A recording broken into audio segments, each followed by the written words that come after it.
I've been hesitant to share this, but after what happened on my last hike, I feel like there's no other option. People need to know. There's something wrong in Hoosier National Forest. I've had strange encounters in several parks within the forest, enough to make me question whether one sinister force is responsible for it all. I've been followed on trails before, heard voices that shouldn't be there, people who were too far to be heard, or people who were long gone. Once, I even heard my grandmother's voice echoing from a cave at Hemlock Cliffs. On my last hike, I went to Mogan Ridge taking the East Trail. It was a beautiful day, scenic, a little humid, but nothing too extreme. The hike was going perfectly, until I realized something was following me. I've seen and heard some strange things in the woods before, but nothing like this. This was different. This was wrong. About 3 miles in, I started noticing the odd sounds. Crunching, like ice being chewed, mixed with the sound of joints cracking. And then something heavy being dragged across the forest floor, making a slithering sound. I was with a friend, because hiking alone can be risky. We both heard it, but I noticed it first. I stopped to listen, asking, "Hey John, do you hear that?" The moment he stopped, the slithering stopped too, but the crunching kept going. It was a disgusting sound. Something that crawls under your skin. The kind of noise that makes your spine tighten, like when you crack your knuckles, but deeper. You could almost feel it in your teeth. Neither of us wanted to stick around to find out what was causing it. We weren't afraid, but this felt different. Something about that crunching sound just didn't sit right. It was too wrong. We started walking again, and the slithering came back. At first, we thought it was my walking stick making the dragging sound. But when I lifted it off the ground, the noise didn't stop. John suggested it might be our feet dragging, but we both knew that wasn't it. The trail was too rocky and steep for that. Next, we considered a snake. But even the biggest snakes in Indiana couldn't make a sound like that. And that's when we started hearing the breathing. Deep, ragged, like someone was right behind us. Once we heard that, the fear was real. And we knew we weren't alone anymore. There had been recent reports of black bears in Harrison County, just a short distance from Perry County, where Mogan Ridge is located. At first, we thought a bear might be stalking us, just waiting for the right moment to pounce. But then the whispering started, and that's when we knew it wasn't a bear. Bears don't whisper. Nothing in the woods whispers, not even the birds. That made everything so much worse. Because whatever was breathing behind us, whatever was crunching and slithering, it wasn't just following us, it was talking. And it knew our names. John, John, Ash, Ash, John, Ash, Ash. Look at me, John, look at me. Ash, look at me. Turn around, turn around. And all the while, the chomping sounds didn't stop. I began to fear the worst, that these weren't just sounds. It was feeding on something. Maybe the remains of the last hiker who passed through here. I stole a quick look at John, and he did the same with me. His face was drenched in tears, like the Ohio River was flowing from his eyes. I can only imagine my face looked the same. Terror etched deep into every line. I wanted to run. I wanted to get to the end of that trail, jump in the car, and never come back. Never go near another tree again. But the hill was too steep to run. All I could do was walk, slowly with that thing behind me, whispering my name. I don't know how long it went on. Hours, maybe? It felt like days. We ran whenever we could, whenever the ground was flat enough. But no matter how fast we went, we could never outrun it. It was always right behind us, whispering in our ears. Ash, Ash, Ash. Such a waste of potential. Such a waste of talent. Will your parents miss you when I've stripped the skin from your flesh? Will they even notice you're gone when I've sucked the marrow from your bones? I thought the nightmare would never end. I thought I'd die on that trail, my bones scattered across the rocks, and no one would ever know what happened. That I had dragged my friend into this hell with me. I've never run so fast as I did when I realized the trail was looping back to the trailhead. The parking lot was so close now, just a quarter mile more. I don't remember falling. All I know is that something grabbed my ankle, yanked me down, and started dragging me backwards. My screams echoed in my ears, blending with John's desperate cries. John pulled at my arm, dragging me out of the thing's grip. I crawled up the last hill on hands and knees, my skin ripped open by the sharp rocks. I screamed. And then, light. The parking lot. John yanked me to my feet and we ran to the car. As we sped away, tires screeching, I dared a glance back, and I saw it. It was tall, pale as death, its skin stretched tight over bone, hunched on all fours, its limbs unnaturally long, too many joints, too wrong. It had no eyes, just empty sockets in its face, and its grin, sharp, blackened razors, wide and full of hunger. As it watched us drive off, it raised one skeletal arm to wave, holding something in its grip, a human arm, severed at the shoulder. I'm still shaking, and it's been hours. I don't know if I'll ever stop. All right, I have to get this out. I can't keep it in any longer, and I'm losing my mind. I've got to tell someone, anyone. I'll keep names anonymous for safety, and I won't even say where this happened, because no one should ever have to go through what we just did. Let me start at the beginning. My two best friends, Will and Kim, and I are obsessed with hiking. And when I say obsessed, I mean we're addicted. While most people are talking about TV shows, we're researching the most remote, obscure trails to tackle the next weekend. We've hiked through most national and state parks, worn through dozens of hiking boots, packs, and flashlights. We live for nature. This past Monday, Kim called me, and I knew right away it was about hiking. I could hear it in her voice, this excited little twinge that always means she's found something big. "Jake," she practically shouted. "Where are we heading next weekend, Captain?" I asked. She's the mastermind behind all our hikes, always finds the best ones. "Somewhere close. It's going to be amazing." Kim was practically vibrating with excitement. "Spill it, Chief. Where are we going?" "The council," she said. "It's about 15 minutes from town. I'm so excited. You've got those new boots, right? My source says we'll need them." "Source?" I asked, a little thrown off. "Wait, who told you about this?" "Well, I was at the store getting some thicker socks, and some guy started chatting me up about hiking. After a few minutes, he told me about this trail, said it's incredible. We have to check it out." I was still skeptical. "Kim, wait, some random guy told you about this hike?" "Gotta call Will. See you Saturday." "Oh, and he said we need to hike at night," she added before hanging up. I sat there trying to process what she'd said. A night hike? We've done night hikes before. We had the gear for it, but I always hated them. They creeped me out. Will and Kim, they live for that kind of thing. Night hikes are like an adrenaline rush for them. Me, I'm not so sure. Normally, after talking to Kim, my mind would be consumed with excitement about the upcoming trip, but this time I felt something else. Dread. It wasn't like me, but I couldn't shake it. Just some friendly guy trying to be nice. Hikers are friendly people. This will be great, I kept telling myself. I repeated it over and over this week to convince myself. It worked, for the most part. And then, today finally came. We met up at 7:30 p.m. and drove to the trailhead. It was a small parking lot, barely big enough for 8 cars, and the only light came from the distant interstate. The air was still and quiet. We gathered our gear and suited up. Kim was practically bouncing with excitement. "Are you guys ready?" "It's almost dark, and we've got some ground to cover. It's only a couple miles up, but the view at the top is supposed to be unreal." Will clicked his headlamp into place. "I'm ready to crush this trail. Let's go." I packed my trusty Maglite flashlight, as I always do. I've brought it on every trip. No matter how many extra lights we have, Mags is my backup. Maybe it was the feeling from earlier in the week, but I couldn't shake that sense of unease. Mags would be my comfort, I hoped. "All right, let's go," Kim called, charging ahead. We followed. The terrain was rocky, like most of our hikes. We live in a semi-mountainous area, so this wasn't new. But night hiking adds a level of difficulty. You have to watch every step, and the growing darkness makes the whole forest feel compressed. It's this strange feeling, knowing the space around you is vast, but your limited vision makes it feel suffocating. After about 20 minutes, the conversation started to die down. Will broke the silence. "Do you guys notice how quiet it is out here?" "Well, it's night," Kim joked. "Even critters need their sleep." "No, I mean really quiet," Will insisted. "There was a breeze when we started. It's completely still now. Listen." I didn't know what he meant at first, but once I focused, I felt it. The silence. It wasn't the peaceful kind. It was wrong. The kind of silence that makes you feel like something is watching.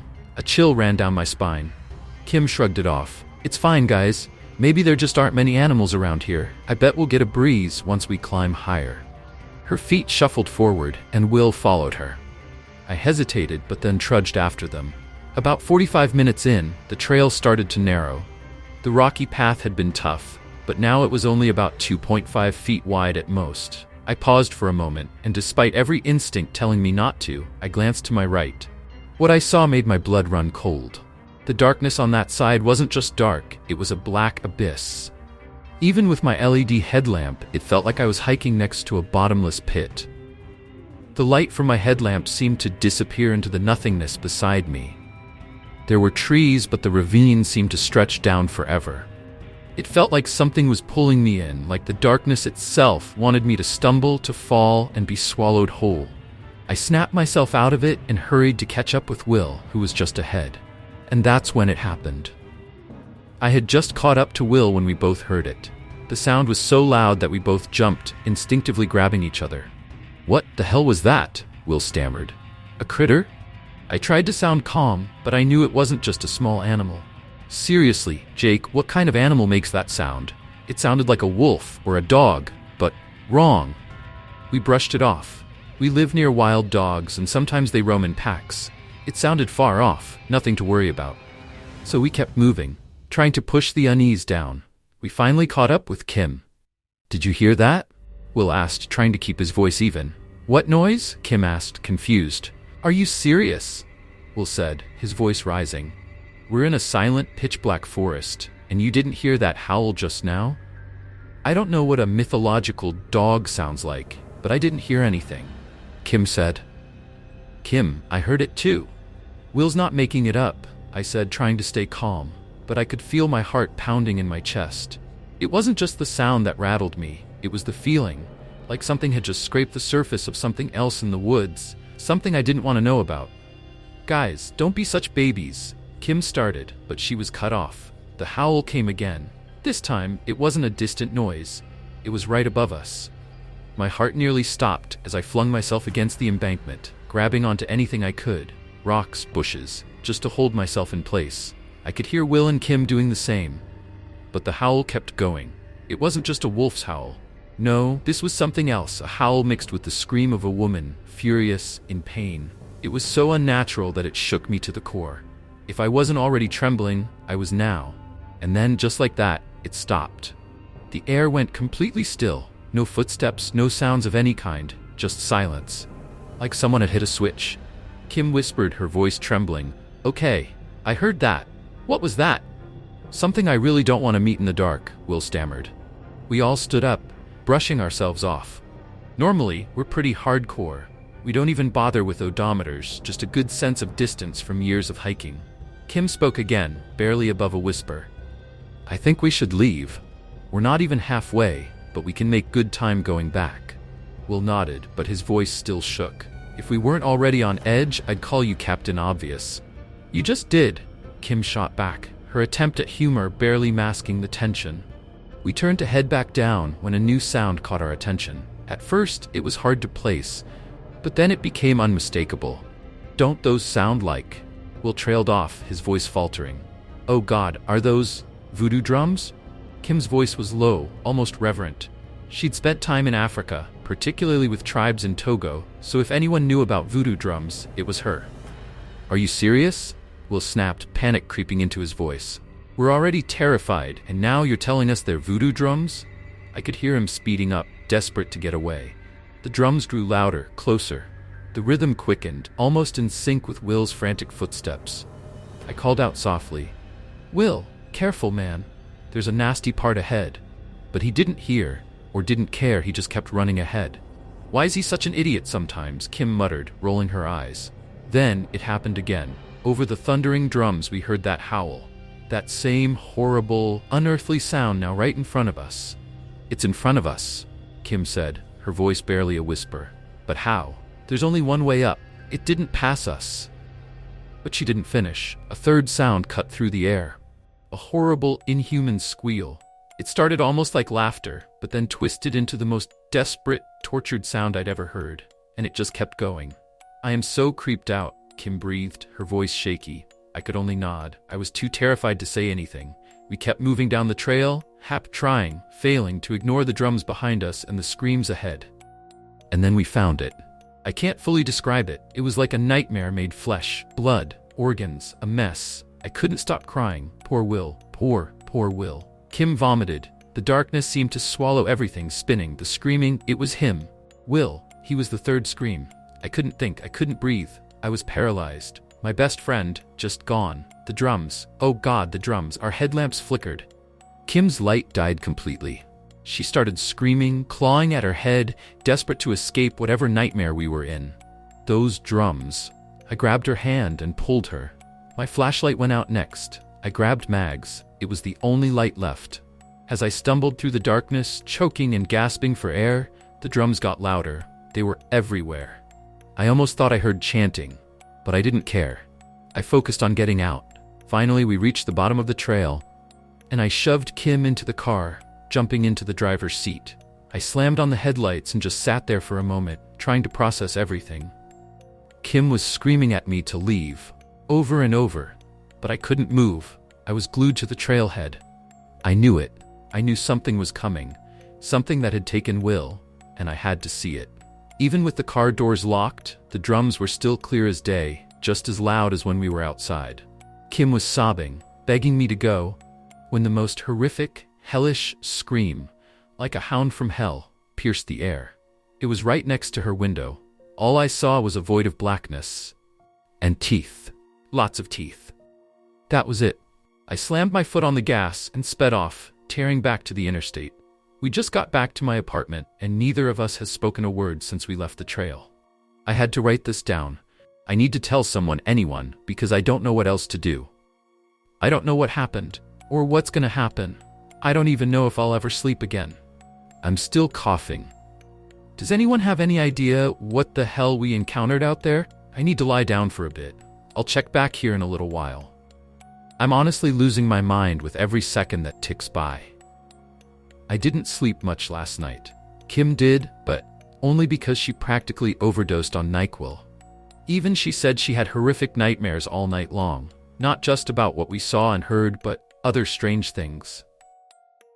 She won't talk about it, and to be honest, I don't think I want to hear it. We went to the police this morning, sat down with this scruffy-looking officer who started giving us a debrief. After you kids called us last night, I sent 2 officers to check the scene, he said, rubbing his chin. I don't know what kind of game you're playing, but there wasn't any body on that trail. Kim went pale. I froze, completely stunned. But we called you right after it happened. Couldn't it be that the animals dragged the body away? I stammered. The officer shook his head.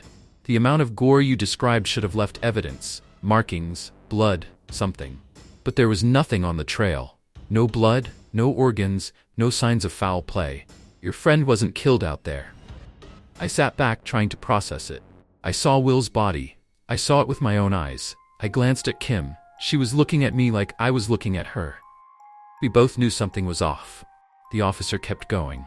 That said, we've been looking into his roommates and relatives. He's missing, that's for sure. He didn't come back last night and hasn't been in touch since Saturday morning. A slight sense of relief washed over me. At least we weren't crazy. Something did happen. The officer shuffled through some papers and then looked at us both, dead in the eyes. We ran background checks on both of you, he said. Nothing suspicious came up.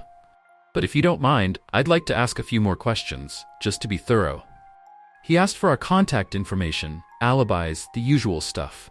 I couldn't shake the feeling that he wasn't concerned. Our friend was dead, and they seemed to think we were making it all up. After the questions, he thanked us for coming in, and we left. Kim spoke up before we left the station. Did you find anything unusual at the trail? Did you hear or see anything weird? The officer paused for a moment, then nodded. One of my guys mentioned seeing some weird symbols near the top of the trail, crude markings on the trees. But that area is known for kids hanging out. Nothing too strange, really. We left the station feeling even more unsettled. That was it? Symbols? Crude markings? That was all they had to say about it? Around 11:30 a.m., we decided to go back to the trail. We needed to see it in broad daylight, and, of course, Kim needed to get her car. As we exited the interstate, the tension in the car was palpable. It felt like some invisible force was pulling us toward the parking lot, while also trying to push us away. When we got closer, we saw Kim's car still there. I parked beside it. On her windshield was a ticket for improper parking. Great. Kim muttered something under her breath, but I wasn't really listening. I just wanted to get to the trail, see the spot, and then get the hell out of there. We started down the path. It didn't feel far, but every step made me more nauseous. I recognized the ground beneath my feet. This was it. This was the spot. I could feel it. This is it, right? Kim asked quietly. Yeah, I replied, my voice tight. I scanned the brush to the side. Since we were near the bottom of the hike, the ravine wasn't too steep. I took a deep breath and started pushing through the brush, trying to find some kind of proof that Will had been here. What the hell are you doing? Kim hissed. Trying to prove we're not losing our minds, I whispered back. The trail is perfect, she said, her voice shaking. There's nothing here. Please, let's just go. But I didn't listen. I edged further into the brush. The sun was high, but it barely reached through the thick canopy above. The forest felt different now, peaceful in the daylight, but wrong. It didn't feel like it was supposed to. Jake, come back. I want to leave now. Kim's voice trembled with fear, and that's when I heard it again. I clamped my hands to my ears and tried to block it out, but I still heard it. That damn howl. I wasn't gonna die here. Not today. Will, I swear, we'll figure this out. With a burst of adrenaline, I bolted back onto the trail. In a twisted replay of last night, I grabbed Kim, who was screaming, and we took off down the path. I didn't look back. This time, I couldn't. We reached the bottom, but the shriek echoed again. Distant this time, as if whatever it was had retreated farther into the forest. I shoved Kim toward her car and practically barked. Drive home, close the blinds, talk to no one but me and your family. Through her tears, she nodded and sped off. I jumped in my own car, the engine roaring to life. The familiar urge to look back clawed at me, but this time I fought it. Then I heard it again. That howl. I gripped the wheel harder and sped home, slamming the car into gear, praying I'd get there before the thing in the woods found me. For most of tonight, I felt surprisingly calm.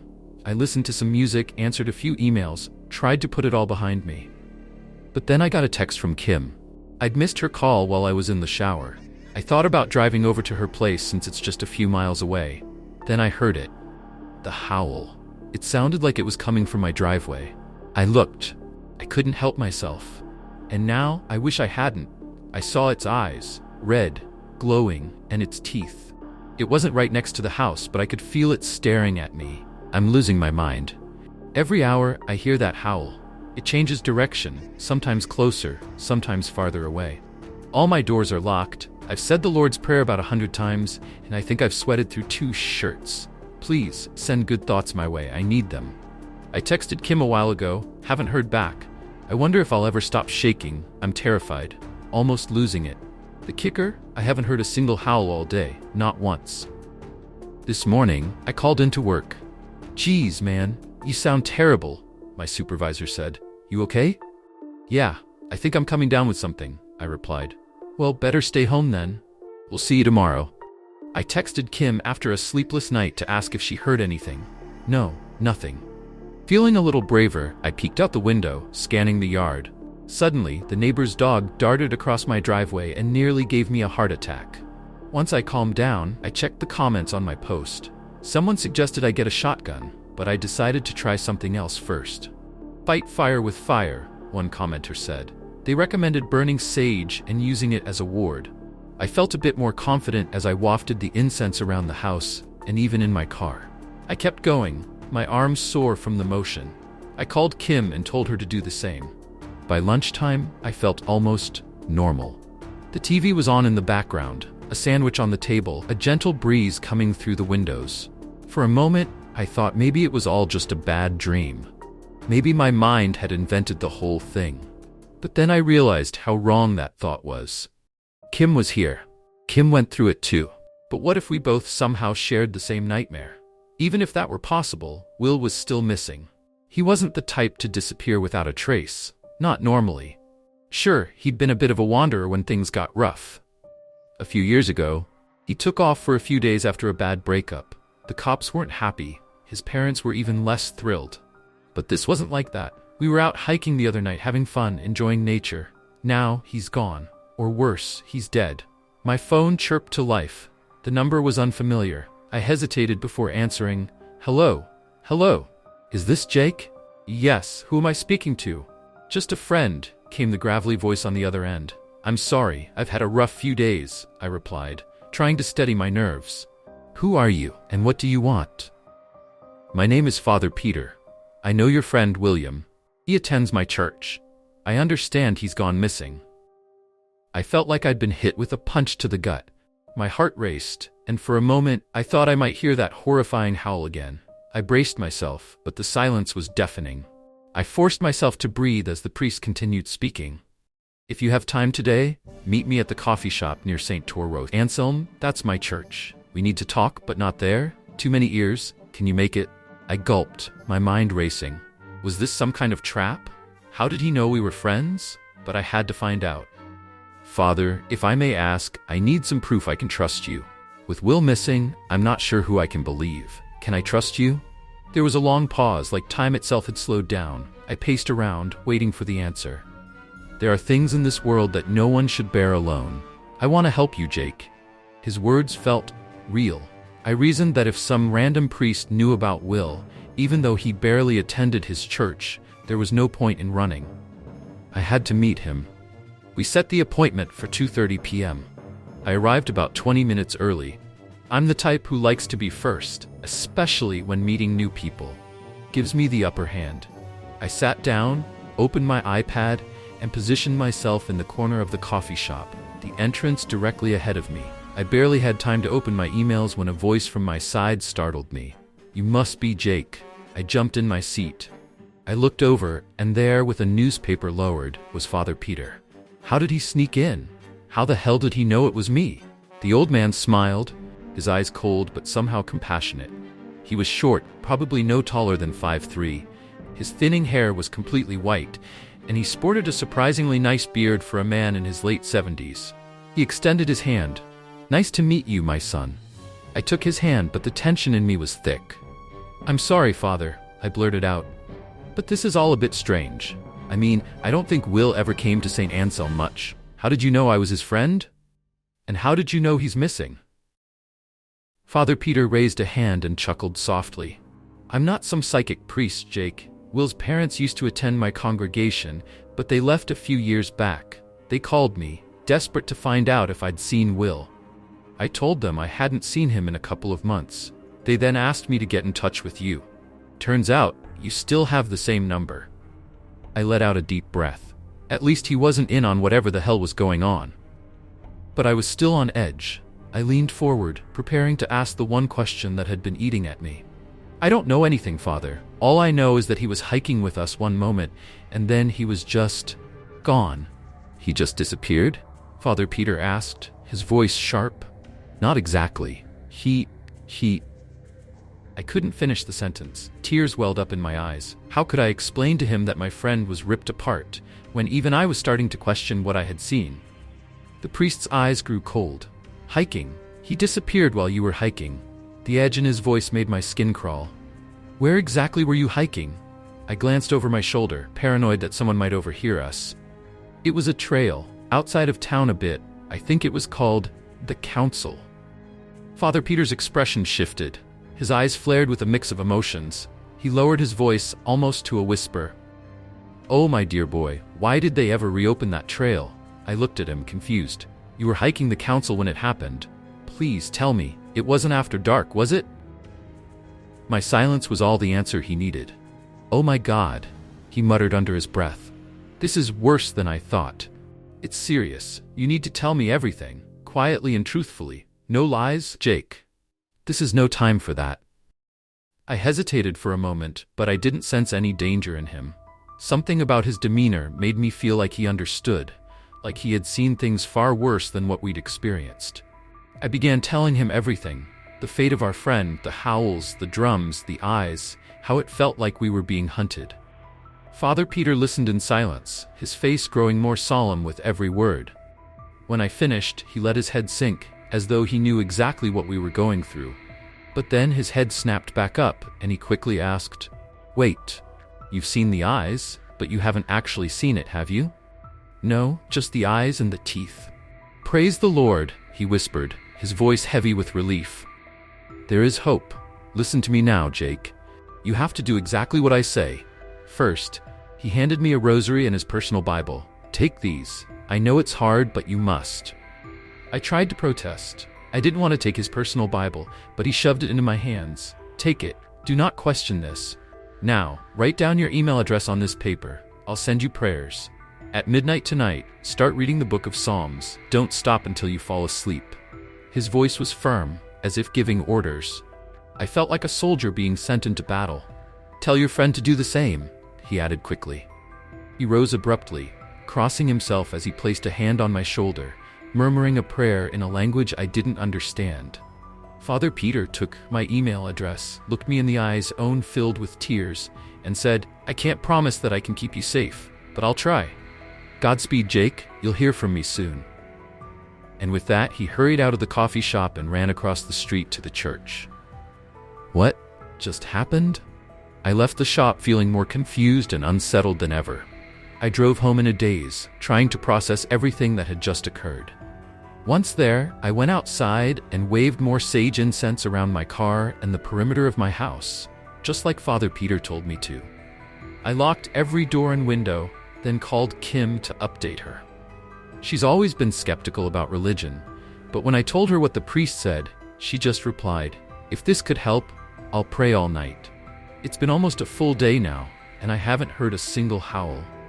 And that's why I'm terrified, because I don't know if this is really working or if whatever it is just messing with us. I got an email from Father Peter, and I've started saying the prayers he sent. He ended the email with something that made my stomach churn. We just have to make you look unappealing, and then, just maybe, you'll have a chance. I can't shake the feeling that we're being hunted. I barely ate dinner. I've just been reading, praying, listening to music, trying not to think about what happened. My mind feels fragile, like it could break if I push it too hard. I just want to get through this, and I want to find out what happened to Will. Ray and I, lifelong friends who share a deep love for the outdoors, set out on our monthly camping trip deep in the heart of the forest. The crisp air carried the scent of pine, and the sounds of the woods surrounded us like a comforting embrace. But as the sun began to set, a feeling of unease settled over me. We realized we were lost. No matter which direction we turned, we kept returning to the same clearing. The forest felt off. The silence was thick. And the feeling that we weren't alone lingered, growing stronger by the minute. Then we stumbled upon an abandoned campsite. The tents were torn apart, scattered across the ground, and there were signs of a struggle, but no trace of the people who had been there. The fire pit was cold, the food gone, and the equipment lay scattered around, as though they had left in a hurry. There were 3 tents, but they were all torn to pieces.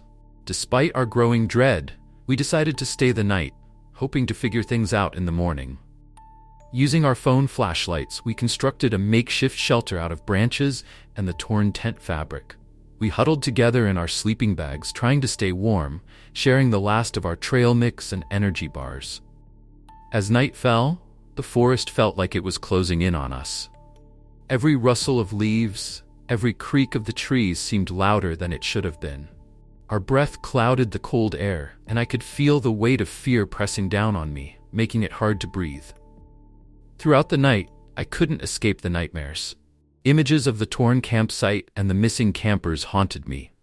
I woke up repeatedly, heart racing, only to find Ray staring at me with wide, anxious eyes. He offered me water or food, but I couldn't bring myself to eat.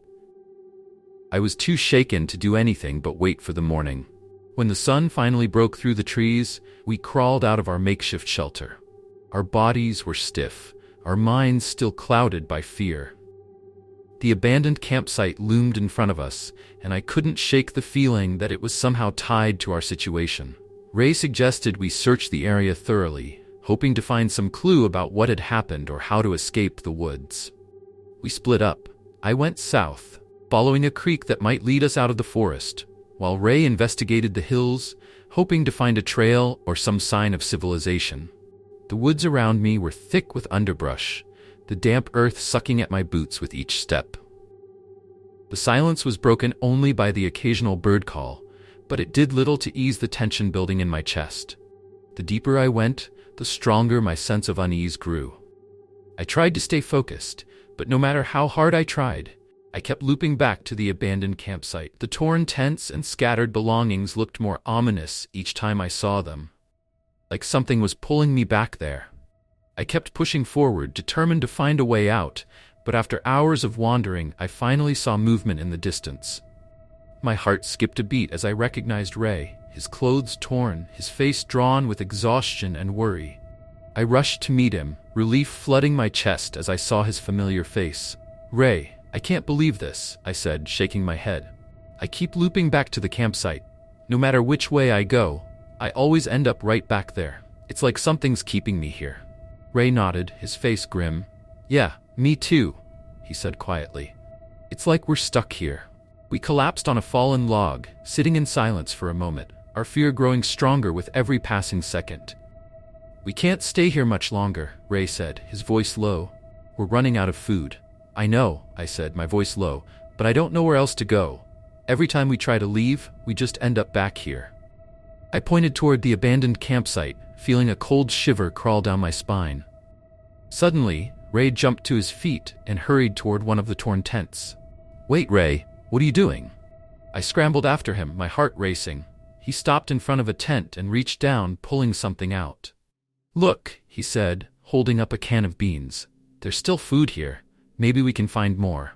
With renewed hope, we started searching the tents more carefully, looking for anything edible. After a few minutes, we uncovered a small stash of canned goods hidden under some torn sleeping bags. Our spirits lifted as we realized we might have enough to last a couple more days. But as we sat there, eating our cold, rationed meal, something still felt off. The fire pit continued to burn, the flames dancing and flickering in a way that made my skin crawl. The shadows moving across the trees seemed to take on a sinister quality, almost as if they were mocking us. "Thanks for doing the fire," I said, glancing at Ray. Ray looked at me, confused. "I didn't start it. I thought you did." "What?" I said, my confusion matching his. "When I went to get more wood, I was going to start the fire, but when I came back, it was already going." Ray stared at me for a moment, his brow furrowing. "I went to look for food, and when I came back, the fire was already started." We both stared at each other in silence, the air thick with tension. Then Ray broke the silence. "You know what? I probably did start it.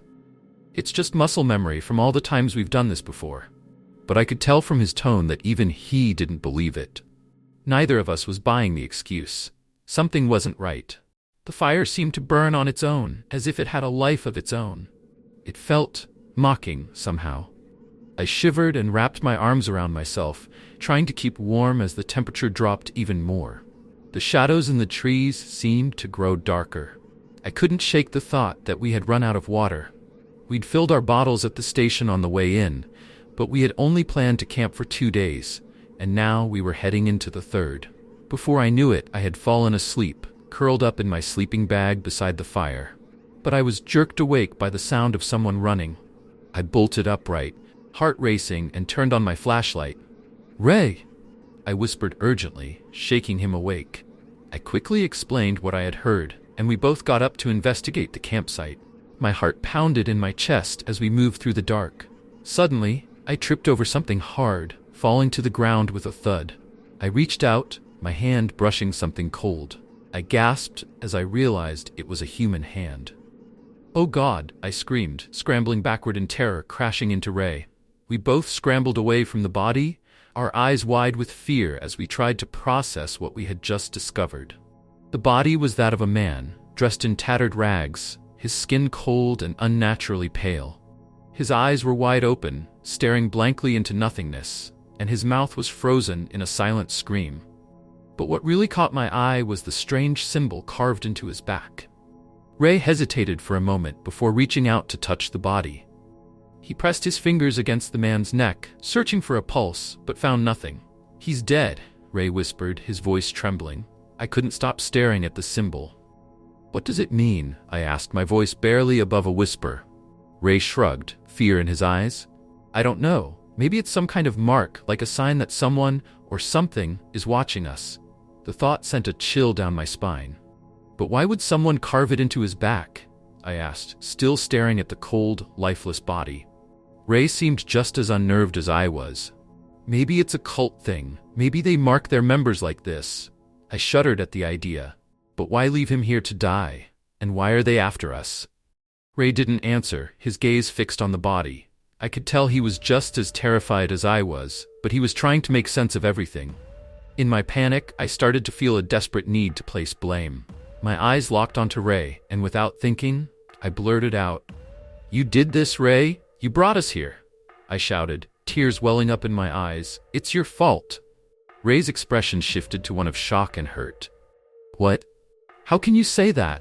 he yelled back, anger and confusion lacing his voice. "I didn't want to come here any more than you did." Before I could say anything else, Ray lunged at me, pushing me to the ground. "You don't know what you're talking about," he shouted, tears streaming down his face as he pinned me down. His hands tightened around my neck, and panic surged through me. My vision blurred, and I struggled to breathe as the pressure on my throat increased. "Ray? Please," I gasped, trying to push him off, but he was too strong. The person on top of me wasn't my friend anymore. The weight of his body felt like an anchor, pulling me into the cold earth. I could taste the dirt in my mouth as I gasped for air, but it was no use. My lungs burned with each shallow breath. Desperation flooded me. I reached around frantically for something to defend myself with. My hand closed around a rock, and I swung it with all my strength. It struck Ray's temple, and he collapsed beside me, lifeless. My heart was pounding, blood roaring in my ears. I stared at Ray's body, my hands shaking uncontrollably. What have I done?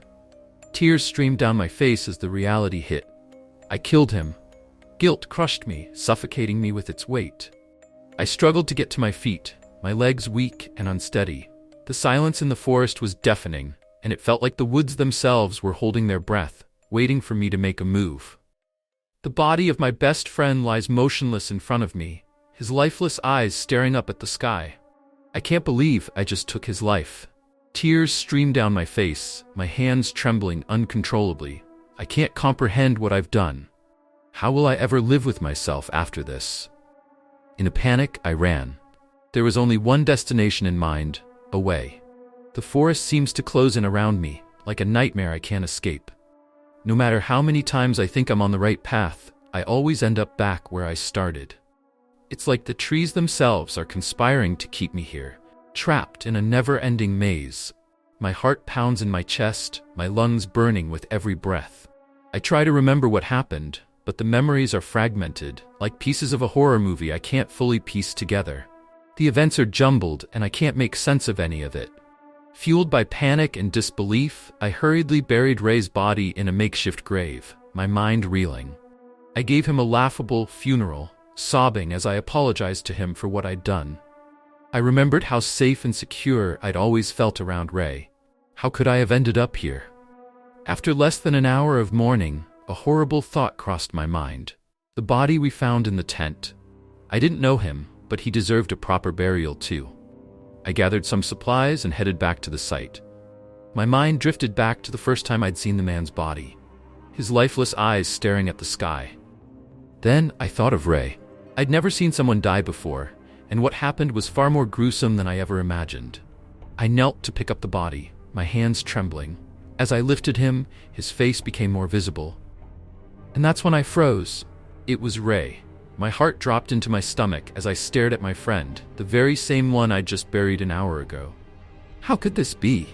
There's no way he could have been unburied. I had just buried him. Panicking, I sprinted back to Ray's grave, shaking with fear. I frantically dug, my hands trembling as I uncovered the dirt. But when I pulled the last of it away, the grave was empty. How the hell is this possible? Defeated and horrified, I stumbled back to the fire pit. It was out now. I tried to start it again, but my hands were too shaky, and my mind was racing in 1,000 directions. Frustrated, I grabbed my water bottle, only to realize we were out of water since last night. It's been almost 12 hours, and my body is beginning to feel the effects of dehydration. I feel weak, dizzy. My mind is foggy, but the anxiety in my chest has started to ease. Is this what happens before someone dies? I wonder as I collapse into a deep, exhausted sleep. When I wake, I'm in a hospital room. The sunlight streaming through the window is painfully bright, and it takes me a moment to remember where I am. Then I see the figure sitting next to my bed. It's the forest ranger. His face is pale, drawn, and exhausted. When he senses my gaze, he turns toward me. "How are you feeling?" he asks softly. Confused, I manage to croak. "What happened?" The ranger takes a deep breath before answering. "You were found unconscious in the woods, a few miles from here. You'd suffered severe dehydration and exhaustion. The medics say you're lucky to be alive." He pauses for a moment, and when he speaks again, his voice is somber. "There was an investigation. We found the body of your friend Ray buried nearby. The medical examiner confirmed he'd been dead for several hours before you were found." Hearing this makes my chest tighten with guilt. "I killed Ray. I killed him." "What happened out there?" I ask, my voice trembling. The ranger sighs, his face solemn. "You'll need to wait for the officers to come and take your statement. For now, you need to rest." I spent the rest of the day with doctors, nurses, and the police, explaining everything. What had happened, the loop we couldn't escape, the dead body, the strange sounds around the campsite, and how I ended up in that grave. When the officers finished questioning me, they left with a grim expression. "We have no choice but to prosecute you for the murder of your friend Ray." The next 4 years were spent in trial, and the authorities investigating. It turns out that the forest we were in was a cult territory. They call themselves the Cult of Fear.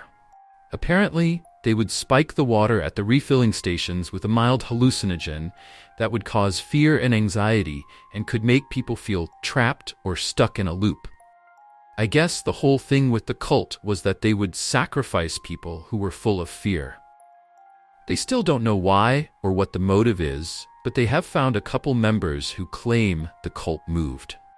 So this is my story. I was able to post bond, so I had time to collect my thoughts and tell my side of the story. Tomorrow is sentencing, and I have all of my affairs in order, expecting to go to prison for the rest of my life. Little Lucy Lockhart ran from her daddy's frying pan. The forest of 1,000 legs killed her and then laid their eggs. That's a jump rope rhyme my classmates used to sing on the playground in elementary school. It's messed up that they sang that because Lucy Lockhart was a real person we went to school with. She disappeared when we were in 2nd grade, around 7 years old. The rhyme was loosely based on the truth. Lucy did vanish into the Lockhart Wood, just 50 yards from her father Robert's house. But he wasn't chasing her with a frying pan to beat her. At the time, I didn't really understand what was going on. It wasn't until later that my mom explained it to me. It wasn't a shocking story, just tragic. I remember the day Lucy didn't show up at school. Well, the first day she didn't. It was a Monday. She'd gone missing that Friday. My mom told me it was just a few days before Lucy's 7th birthday, and she had asked her dad if she could have a birthday party at the house. I remember that. Lucy and I had been in the same friend group, and I remember her telling us she wanted a birthday sleepover. I hated that idea because I was the only boy in the group and I wasn't allowed to sleep over. But I was still excited about the party. Who wouldn't be? Her dad, Robert Lockhart Jr., was a retired entomologist, we just called him the Bug Man, and had tons of preserved specimens like butterflies and beetles in cases that Lucy would sometimes bring in for show and tell. According to my mom, Lucy asked her father about having a sleepover, and he said no because she was going to spend her birthday at her mom's house while their place was being fumigated. A pretty normal reason for a 6-year-old to get upset. She cried and stormed out of the house. Running into the Lockhart Wood wasn't the best idea for anyone, but especially not for a little girl with no gear. Here's the thing about the Lockhart Wood. Some people call it the Forest of 1,000 Legs, presumably to make it sound scarier than it already is. It doesn't need any help. There are over 4,000 species of spider in the US, and the Lockhart Wood is home to almost all of them. Not only that, but there are even documented populations of spiders that were once thought to be endemic to other countries, like the Goliath bird eater, funnel web spiders, and even some species of peacock spiders. You've probably heard the myth that you're never more than 3 feet from a spider at any given moment. Well, in this forest, it's not a myth. It's full of spiders. If you're arachnophobic, this story is not for you. Lockhart Wood has always been a subject of fascination for biologists and arachnologists alike, but it's private property. Even before Lucy Lockhart's disappearance, getting access to the forest was difficult. After her vanishing, though, it became off-limits entirely. Sure, anyone could still get in, but there's a steep fine for trespassing, and frankly, no one's really eager to venture into a forest full of venomous spiders. To enter, you need the right gear: boots, gloves, a first aid kit, and knowledge of the forest itself. Most people who venture into the outskirts come back with banana spiders stuck to their clothes and hair, having disturbed their webs. But if you go deeper, the spiders get bigger, and they lurk on the ground. About the Lockhart family. Robert Lockhart Jr. lived with his father in that house for years. They were both entomologists, but Robert Sr. focused specifically on arachnology. He bought the house and the forest for its unique spider population, which made it affordable. Robert Lockhart Jr. worked at a university in a nearby town and married a professor. After Robert Sr. passed away in a freak accident while studying tarantula hawks, Robert Jr. retired from teaching and lived as a stay-at-home dad with his daughter Lucy. He still worked on collecting and preserving insects, mostly butterflies and moths, and sometimes offered guided tours through parts of Lockhart Wood, though that was rare. My mom only got to know Robert Jr. once Lucy and I became friends. She always said Robert didn't talk much about the forest, and she got the feeling he was afraid of it. When he and his wife divorced, my mom suspected that Lockhart Wood had something to do with their split, but she never pried into it.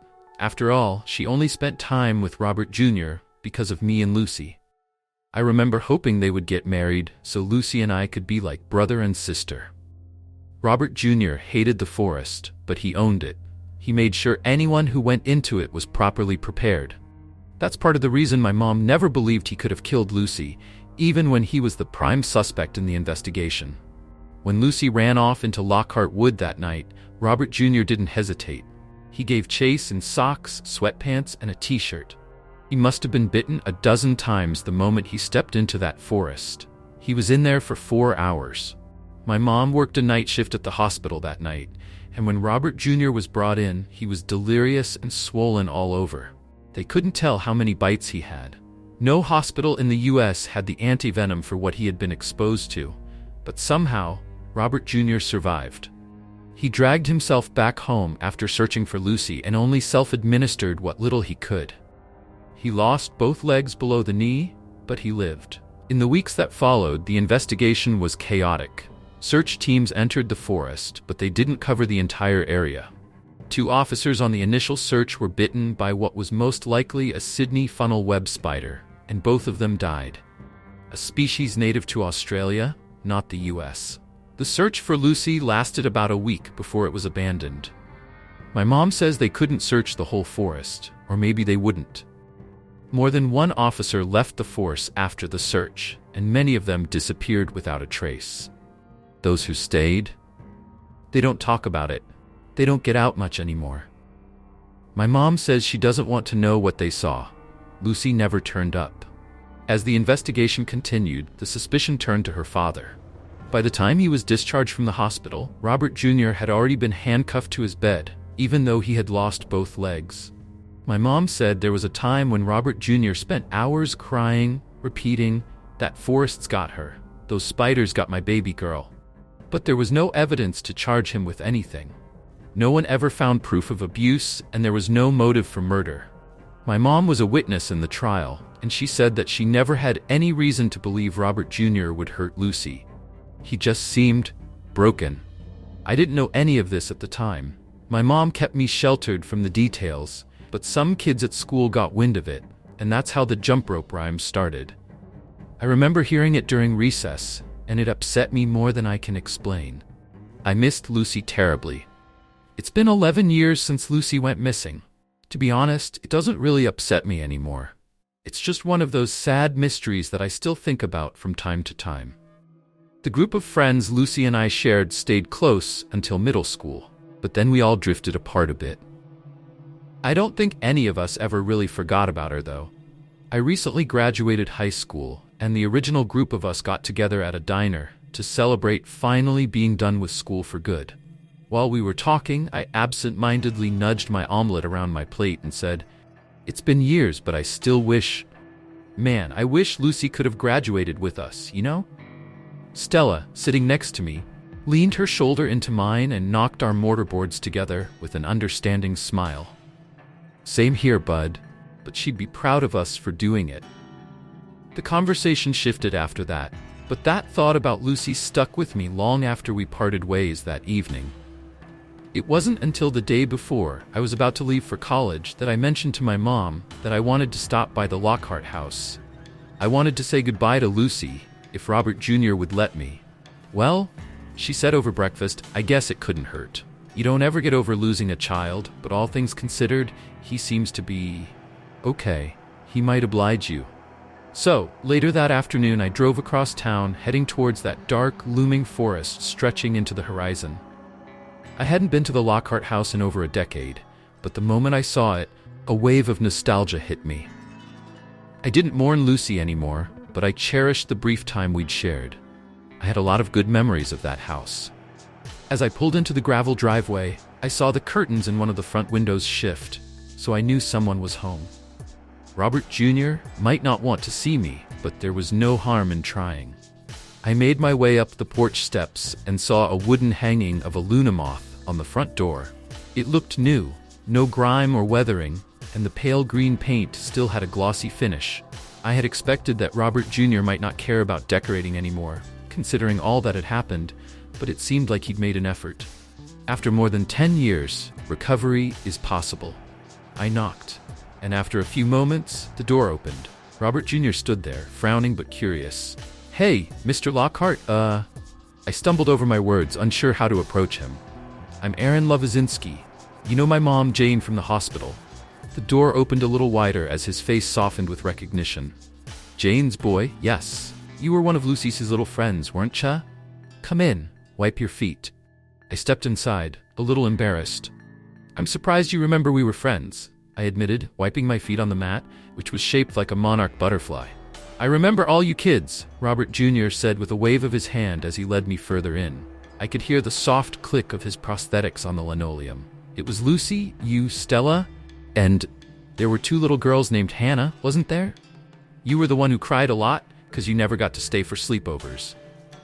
"Yes, sir, that was me," I said, feeling embarrassed.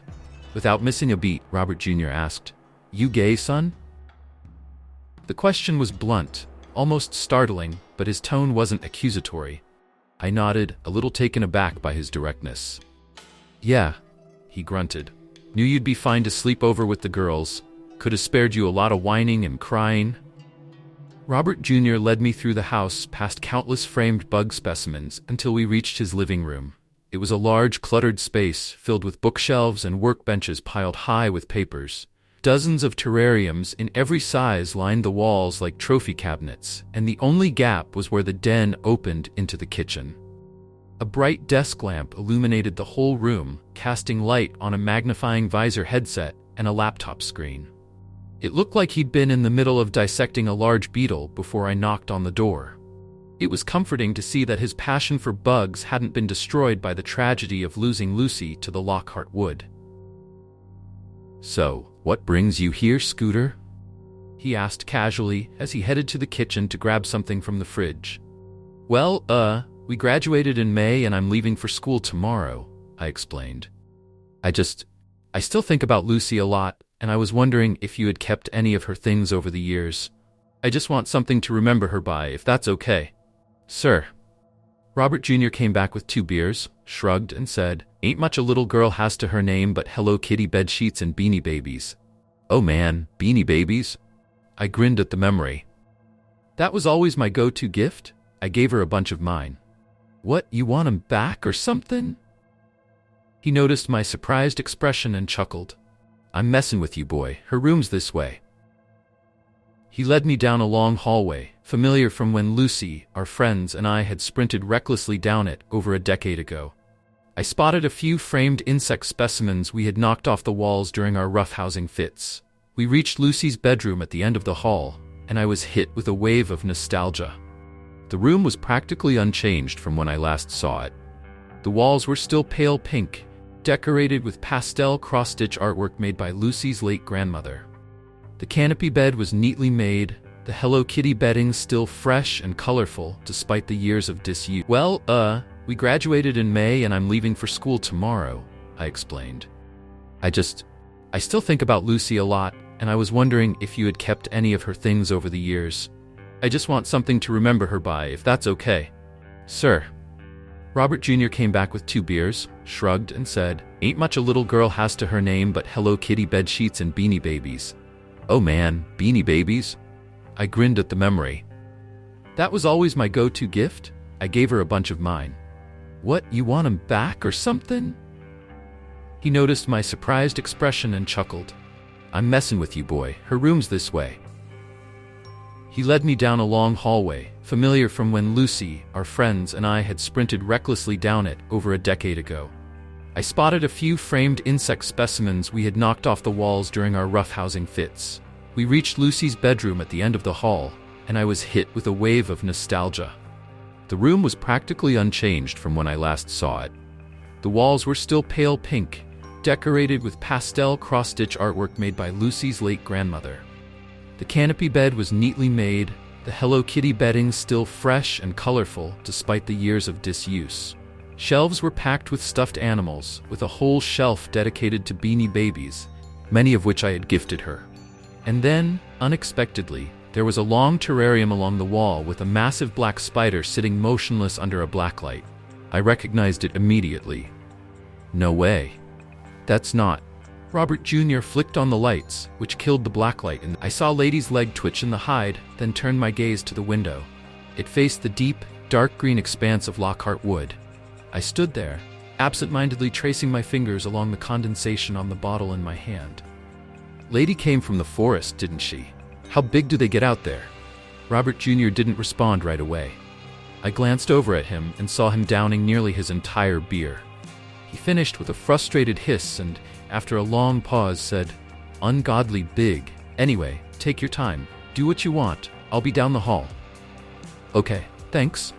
As he started to leave, I remembered the drink in my hand and awkwardly held it out to him. "Oh, hey, I'm not 21. He waved it off with a laugh. "Ain't nobody gonna snitch on you." He left the room, and I cracked open the beer. I don't know how long I spent in there, maybe an hour. I wandered around, letting memories wash over me. I picked up a Beanie Baby spider from the shelf and held it while I explored the room. Lucy's room hadn't changed at all. I stood by the dresser, staring at the framed pictures on top. Most of them were of Lucy and her parents, but there were a few of Lucy from when she was a toddler to age 7, holding lady legs in her tiny hands. I found a few group pictures from birthday parties. Lucy and me, our faces smeared with cake. I smiled as I flipped through an old elementary school binder. It was from our first grade class together, where we had to make a journal entry each day based on a prompt from the teacher. Most of Lucy's entries were about Hello Kitty, play dates with me, and of course, bugs. Some of her spelling was hilariously bad, like how she always wrote centaur as centaur, especially in entries about herself and Lady Legs as Spider Lady centaurs. I chuckled at the memories. Eventually, I found myself standing at Lucy's window, gazing out at Lockhart Wood as I finished my beer. I was a lightweight, so I was pretty buzzed. The Forest of 1,000 Legs had never looked so eerie. The late afternoon sun couldn't pierce the thick canopy, but it glistened off countless spiderwebs stretched along the tree line, making the dark forest beyond look even more foreboding. It was oddly inviting, almost predatory, like the lure of an anglerfish. I couldn't shake the thought that it had swallowed Lucy up whole. Something caught my eye outside the window. I turned and saw Robert Jr. standing under the carport, facing the woods. He was drinking another beer, a backpack hanging from his shoulder. His clothes were different now. He had a heavy jacket on and a hat, with a new set of prosthetics that included shoes. He looked like he was getting ready to go into the forest. I stepped out of Lucy's room, crossed the house, and went through the screen door in the kitchen. The door banged shut behind me, but Robert Jr. didn't react. "You're going in," I said. It wasn't a question. I couldn't believe it. "Ain't been in there since I lost Lucy," he said quietly, staring out toward the forest. "Think it's about time I go back in one last time, for I torch it." The sun had dipped behind Lockhart Wood, casting everything in shadow. Before I could stop myself, I asked, "Can I go with you?" To this day, I'm not sure why I wanted to go with him. Maybe it was the allure of adventure, the kind that 18-year-olds crave, thinking they can survive anything. Maybe I had some naive hope that we'd find Lucy, alive or dead. Or maybe, deep down, I didn't want to let the man who lost his daughter in those woods go back alone. "It's dangerous in there," Robert Jr. said. It wasn't exactly a no. "I'll be with you," I said, sounding way too optimistic. In hindsight, it was dumb, but to my surprise, he let me come. Neither of us mentioned it, but I could tell. He didn't want to go in alone, either. "You'll need to be dressed right," was all he said, and suddenly he was shoving a hat on my head and layering me in protective gear. 2 big jackets, 2 small boots, gloves that barely fit. "Not a perfect fit, but close enough," he muttered as he tucked my baggy pant legs into the boots. He zipped my jacket all the way up to my chin, adjusting it for a snug fit. "It was my gear when I was a little older than you, when my daddy bought this place." He strapped a headlamp onto my hat, did the same for himself, and then pulled a backpack from the corner. He loaded it with a first aid kit and a cold pack for anti-venom. I watched him prepare everything, fascinated, while nursing my beer. It was hard to believe he hadn't been into the forest in more than 10 years. The speed and certainty with which he prepped felt like he was getting ready to enter Lockhart Wood daily. He gave me a set of strict, reasonable rules. Stay close, don't thrash around in any webs, and always watch your step, even with the boots. He reassured me that if I wanted to leave at any point, I could, and he'd guide me out. I quickly sent my mom a text, lying about staying for dinner, and zipped my phone into my jacket pocket.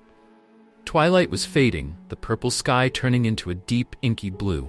We set off. The trail into the forest was overgrown, rough from years of neglect, but not completely hidden. The first thing I did when I stepped into the woods was walk right into a web Robert Jr. had carefully avoided.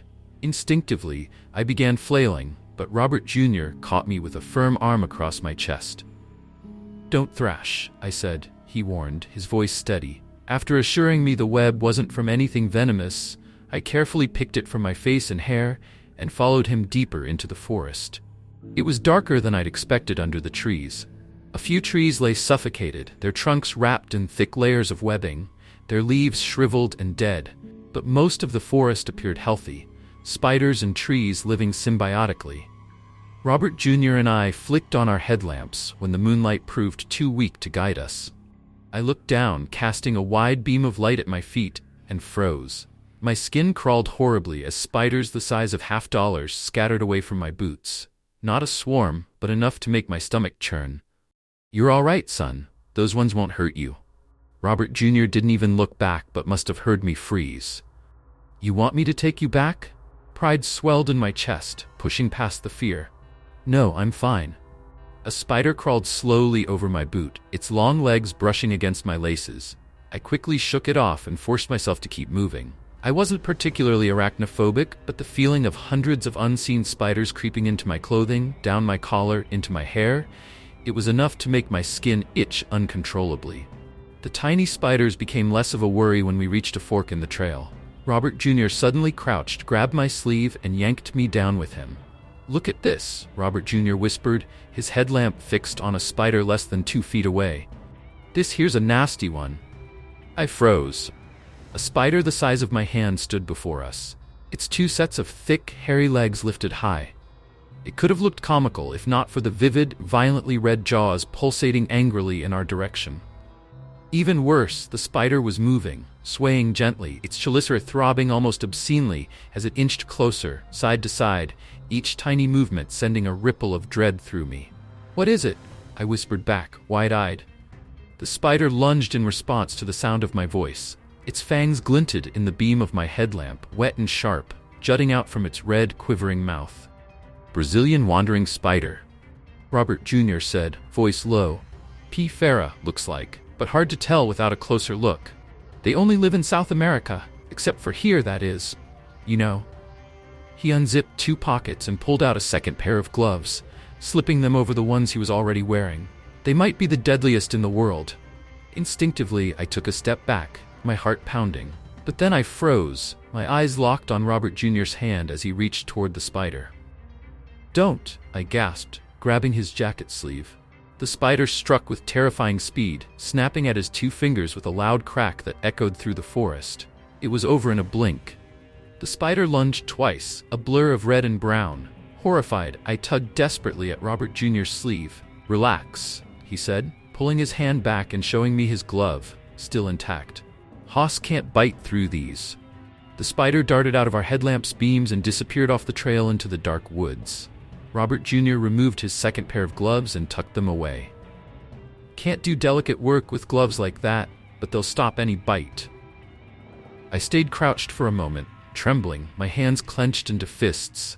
I could feel the thinness of my own gloves, suddenly much too flimsy for comfort. Slowly I stood, my headlamp scanning the trees in front of me. The bark seemed to shift as small spiders scuttled up and down the trunks. I turned my head and saw Robert Jr. a few meters ahead, moving down the left path at the fork. "Wait," I squeaked, rushing after him. I stumbled over tangled tree roots, running as best as I could, skirting around more than one fat, lumbering tarantula. Finally, I caught up to Robert Jr. and fell in beside him. Our headlamps bobbed in the darkness, and I couldn't help but glance up. The beams illuminated vast, labyrinthine webs high above us, untouched by the spiders on the ground. They glittered white gold in the light, trembling with the faintest breeze. "Those webs are way better up there," I said with a nervous chuckle, trying to shake off the anxiety from the Brazilian wandering spider. "We won't walk into any down here." Robert Jr. walked ahead, barely acknowledging me with a grunt. I kept my light moving, scanning the ground and the trees. Robert Jr. hardly turned his head, his focus steady on the winding path ahead. Occasionally, he would stop so abruptly that I'd nearly collide with his back. He'd gaze up into the treetops at the massive webs, now so thick they were suffocating whole sections of leaves. I could see clusters of spiders creeping through the threads, some large, some small, while something unseen shifted behind the web, its movement barely visible. The webs were so dense I couldn't even guess what lay beyond them. My depth perception was thrown off in this environment. The distance between me and the webs, combined with the varying sizes of spiders, made everything seem bigger, more menacing. The forest felt alive, and I wasn't sure how much longer I could keep my cool. "Communal webs," Robert Jr. said quietly, pointing at the massive net of silk in front of us. "Most spiders live alone, but some are social. A bunch of different spiders, all taking care of the same babies, sharing the same food." I looked at the web, wide-eyed. "They must catch a lot of prey," I said, moving my headlamp over the vast expanse. "It's huge. Wouldn't be surprised if they make a regular meal out of birds," Robert Jr. mused. "Squirrels too, maybe, if any wander in this far." I turned to look at him, his face bathed in the yellow glow of my headlamp. That's kind of big for a spider, isn't it?" "P. blondie in South America eats birds," he replied.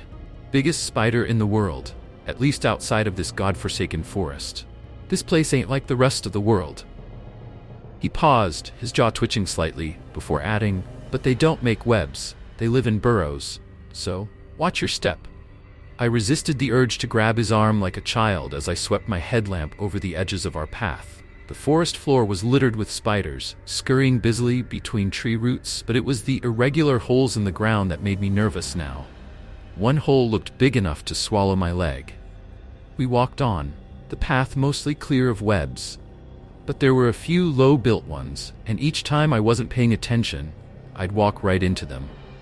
Robert Jr. didn't bother to warn me. He must have known by now I wasn't the most graceful. It was starting to get easier to ignore the webs, though my pulse still spiked when they brushed my face, sending a jolt of panic through me.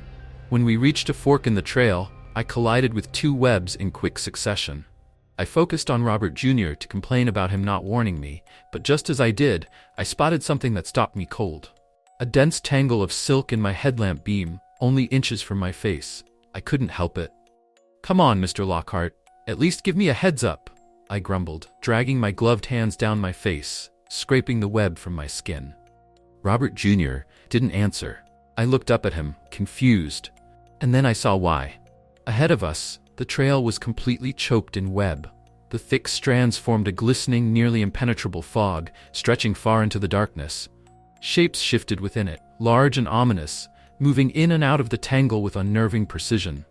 But these weren't the smaller, hurried spiders we'd seen earlier. No, these were heavier, their bodies moving in sharp, deliberate angles that plucked individual threads from the web. My stomach dropped. Something beneath my boot crunched. I looked down at the gray, brittle remains of an animal, the bones scattered across the trail. Among them I spotted the exoskeleton of a massive tarantula, its body locked in place with the skeleton of a dead rodent. Had they fought, tangled up in each other's deaths? "Jesus," I muttered, my voice trembling. But Robert Jr. didn't speak. He was looking up, his face tight with fear. I followed his gaze and froze. Above us, the webs swallowed the entire understory, lit up by the beams of our headlamps.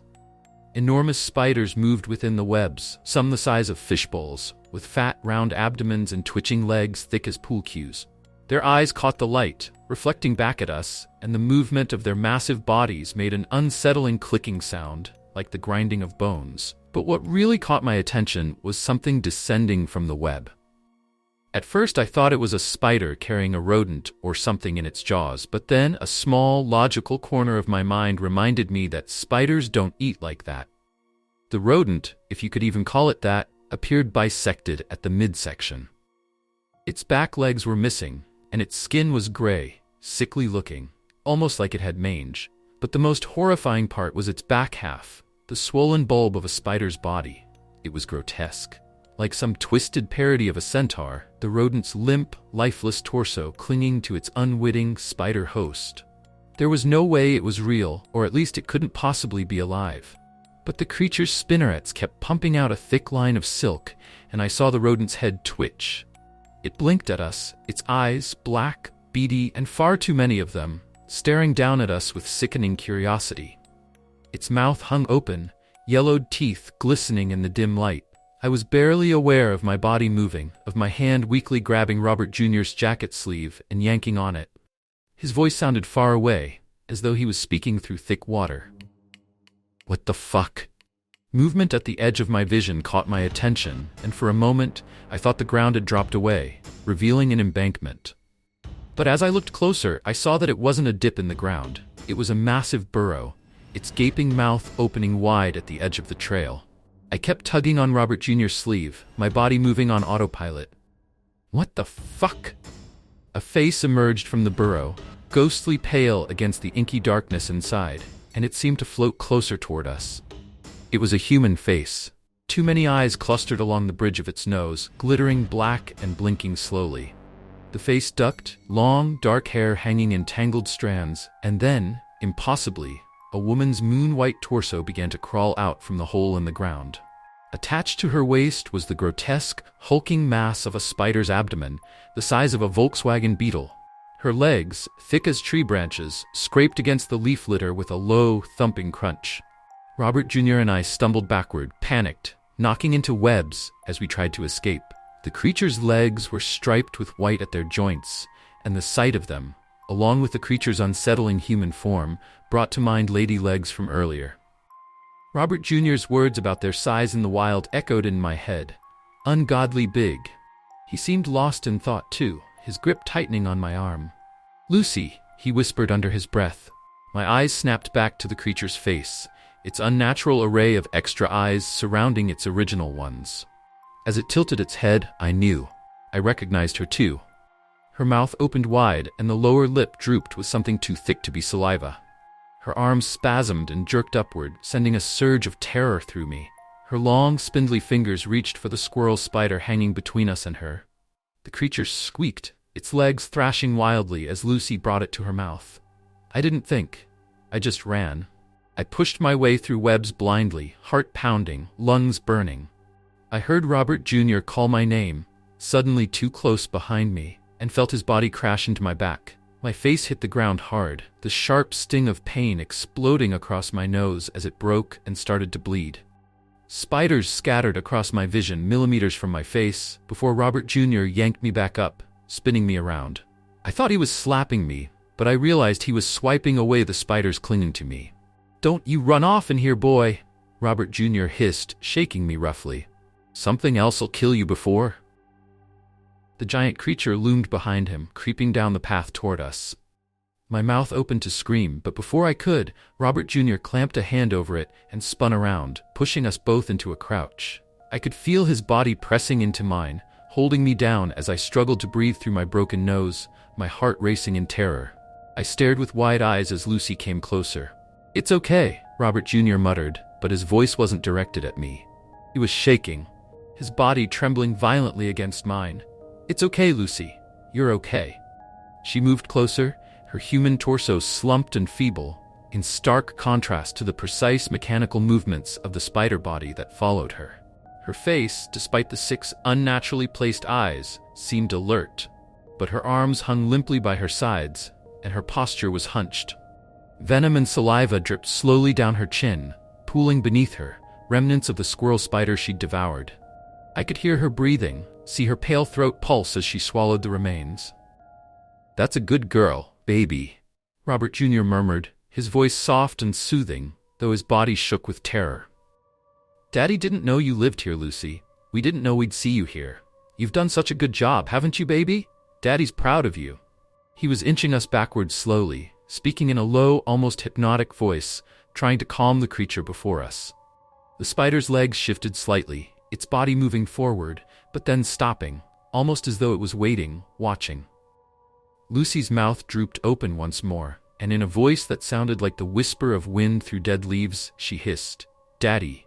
Robert Jr. laughed, a wild, nervous chuckle, pulling me a step back, his hand still pressing against my lips, muffling my trembling breath.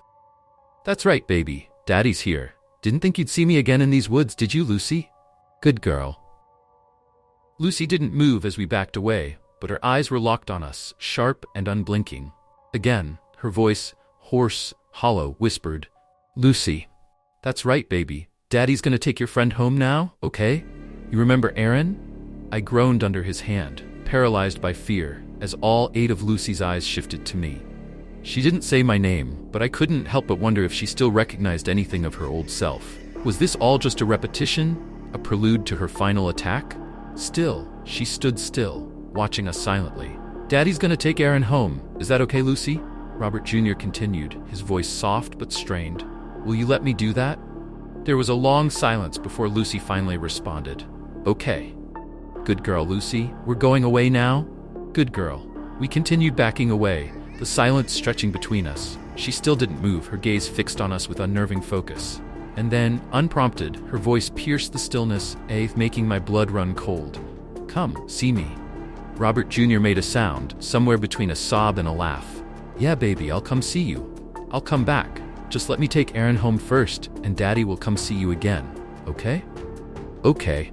We were several meters away now, the trail beginning to bend. Slowly, Robert Jr. removed his hand from my mouth. I sucked in a shaky breath, trying to steady myself. "I can't get us out of here backward," Robert Jr. said, his voice tight. "But I need you to keep watching behind us. Stick with me, and I'll walk you out. Tell me if she follows. Can you do that, son?" I nodded, my heart thundering in my chest, but I couldn't take my eyes off Lucy's figure in the distance. "Yes, sir." "Okay, careful now." His grip tightened around my wrist, and with a firm tug, he guided us around the bend. My legs felt like jelly, my pulse pounding in my ears. I dared not look back, but I couldn't shake the feeling that she was still watching us. We navigated through the forest, Robert Jr. avoiding every web with precision. I lost track of time. Minutes? Hours? It felt like we were walking in slow motion, each step dragging us farther away from the nightmare. Finally, we broke through the tree line, and the moonlight hit us like a flood. The sudden brightness was blinding. I felt almost detached from my own body, brushing away harmless jumping spiders and orb weavers from my jacket. I heard Robert Jr. chuckling weakly behind me. I turned back to look at Lockhart Wood one last time, then bent over and vomited onto the grass. A few yards away, Robert Jr. did the same, coughing and laughing harder when he finished. "Fuck," he gasped, wiping his face. "Christ." He staggered and fell, laughing maniacally as he collapsed onto the grass. Still dazed, I walked over to him and sat down beside him. We both stared blankly at the forest. I spat out the remnants of bile, my head spinning, and fumbled with my headlamp, turning it off and tossing my hat aside. I glanced at Robert Jr.'s tear-streaked, laughing face, feeling an odd mixture of concern and confusion. I can't tell if that's good laughter or bad laughter. Christ, he gasped, still hyperventilating. You and me both? Fuck? He pressed his fingers to his neck, checking his pulse. What are you gonna do now? I asked weakly, my voice distant.